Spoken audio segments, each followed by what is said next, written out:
ऋषि ने अनिरुद्ध को धमकी दी। जी हाँ दोस्तों, हम बात कर रहे हैं स्टार प्लस के शो जनक की। तो दोस्तों आगे बढ़ने से पहले अगर आप हमारे चैनल पर नए हैं तो इसे सब्सक्राइब कर दीजिए, साथ ही बेल आइकन दबाना ना भूलें। वीडियो अच्छा लगे तो इसे लाइक ज़रूर कीजिएगा।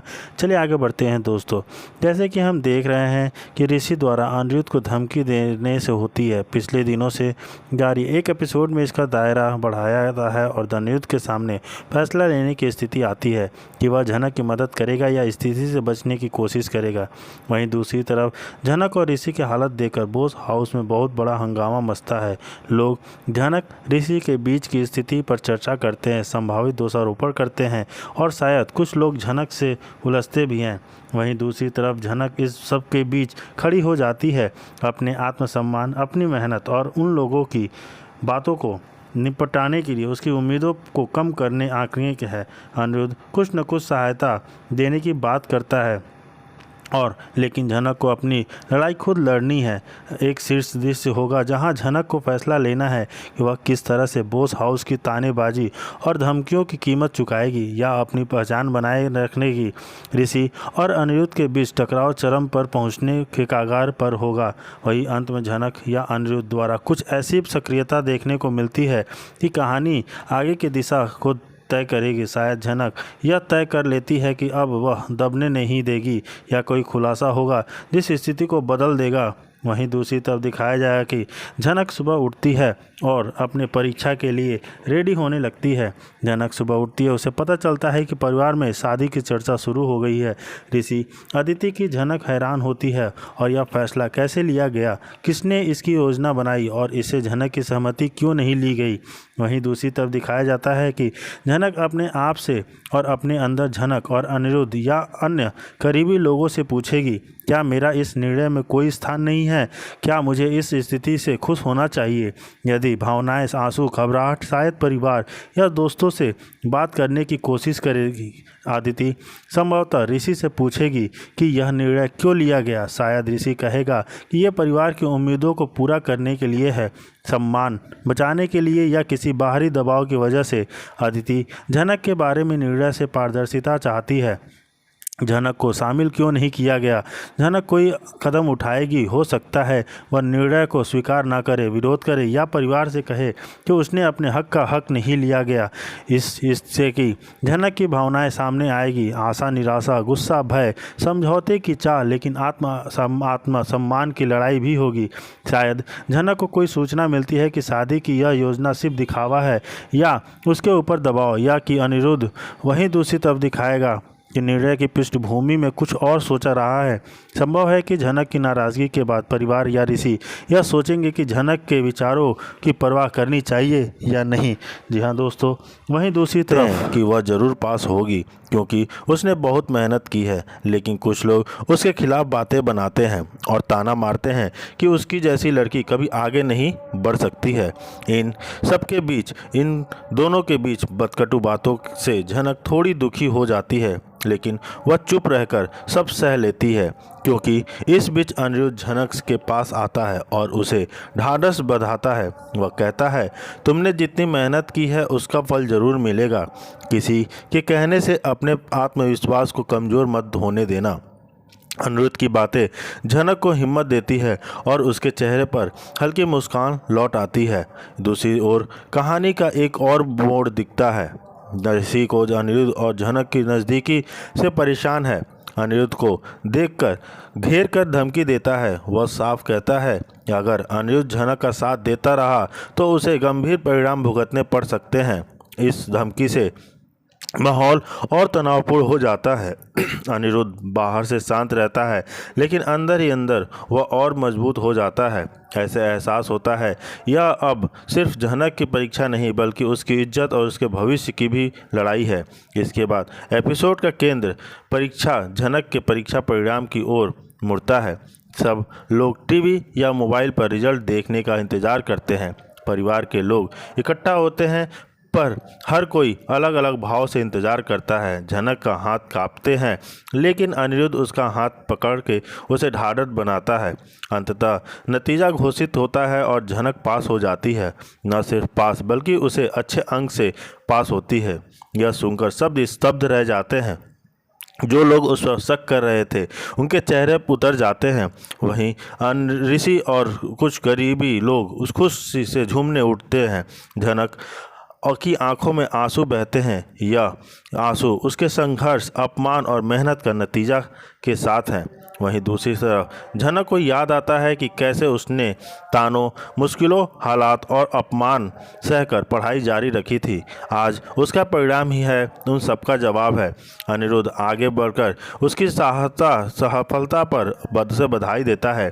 झनक उसकी ओर देखती है और मन ही मन मान लेती है कि अगर ऋषि का साथ ना होता तो वह शायद यह जीत हासिल नहीं कर पाती। एपिसोड का अंत एक भावुक और प्रेरणादायक दृश्य से होता है।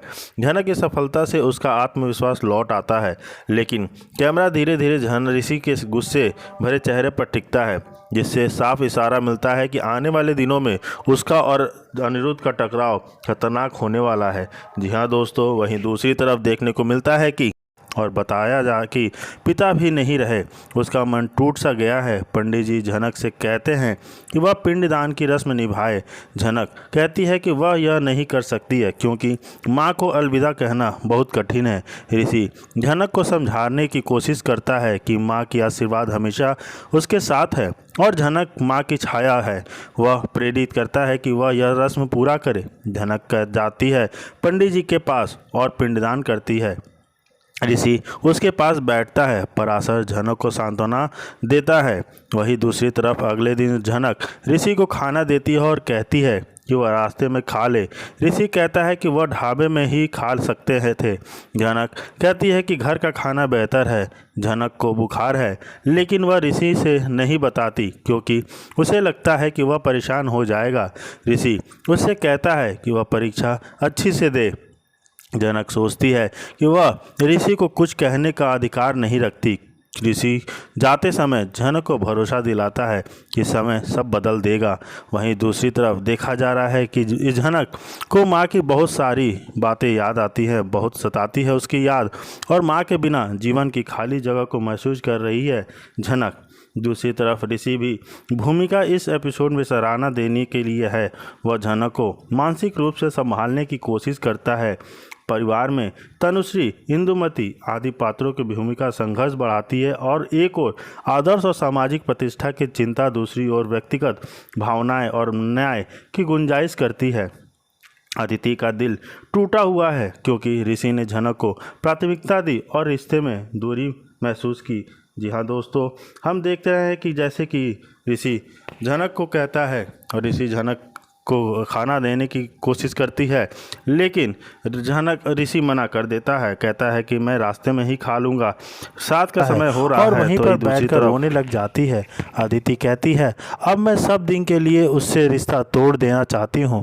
ऐसे रिश्ते भी क्या करूँ, रहकर रख कर सिर्फ अपना ही मनमानी करता रहता है वो। लेकिन वहाँ पर उसके घर वाले समझाते हैं नहीं अदिति, तुम ऐसा नहीं करोगी।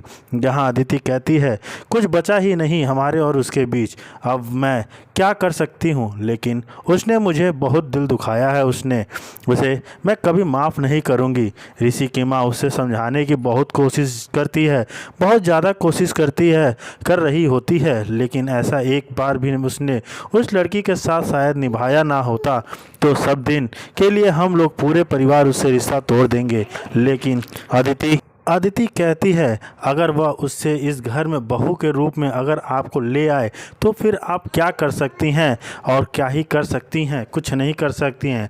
लेकिन यह भी कहती है कि ऐसा हो रहा है ना तो होने की बात ही नहीं है होती, और फिर मैं कहाँ जाऊंगी। लेकिन अदिति कहती है कि मैं इस घर में अपना एक पल भी नहीं रोक सकती हूँ और आपके बहू बेटा का आने का इंतज़ार नहीं कर सकती हूँ, इसलिए मैं जा रही हूँ। लेकिन उसने मेरा साथ बहुत गलत किया है, ऐसे उसे नहीं करना चाहिए था, मैं ज़िंदगी में कभी माफ़ नहीं करूँगी उसे। और वहाँ से निकलने लगती है। तभी ऋषि की माँ उसका हाथ पकड़ लेती है कि देखो तुम ही इस घर की बहू हो और हम तुम्हें ही मानते हैं इस घर की बहू, वो कुछ भी करे हमको फ़र्क नहीं पड़ता है। लेकिन यहाँ तक वह कह देती है कि किसके सहारे यहाँ पर रहूँगी।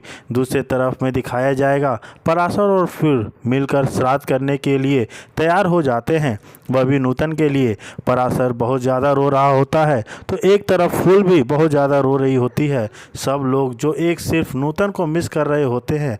आज ऐसे इन लोगों का आखिरी दिन हो जाता है। बट जिस तरह से फूल रो रही होती है उसे देखकर ऋषि को बहुत बुरा फील होता है और वह कहता है कि तुम्हारा कभी साथ नहीं छोड़ेंगे। तुम्हारे माँ का यह मरते समय कहा हुआ था कि जो मरते हुए आदमी कभी झूठ नहीं बोलता। इसलिए हम चाहते हैं कि तू हर समय हर पल तुम्हारे साथ रहें। तुम जो है फूल, बिल्कुल चिंता मत कर, अब हम सब कुछ ठीक हो जाएगा। तुम जाकर श्राद्ध करो, क्योंकि फूल जो है श्राद्ध करने के लिए नहीं जा रही होती है। ऐसे में फिर उसके कहने पर बात पहुंचती है तो पराशर उसका सपोर्ट करता है और जो फिर पिंडदान करती है। लेकिन कहीं ना कहीं ऋषि को प्यार हो गया है फूल से। वो कहता है तुमको दुख नहीं दे सकते हैं, हम तुम्हें दुख के में हर समय साथ देंगे, बस तुम अच्छी तरह से रहो। लेकिन जिस तरह से फूल रो रही होती है उसे बहुत तकलीफ़ होती है। इधर जाने की बारी आ जाती है ऋषि की, तो वह ऋषि के लिए कुछ नाश्ता बना देती है, बट वो लेकर जाने से मना कर देता है। वह कहती है मैंने अपने हाथों के आपके लिए बनाया है। तब जाकर फिर ऋषि रिसीव कर लेता है। तभी कहती है फूल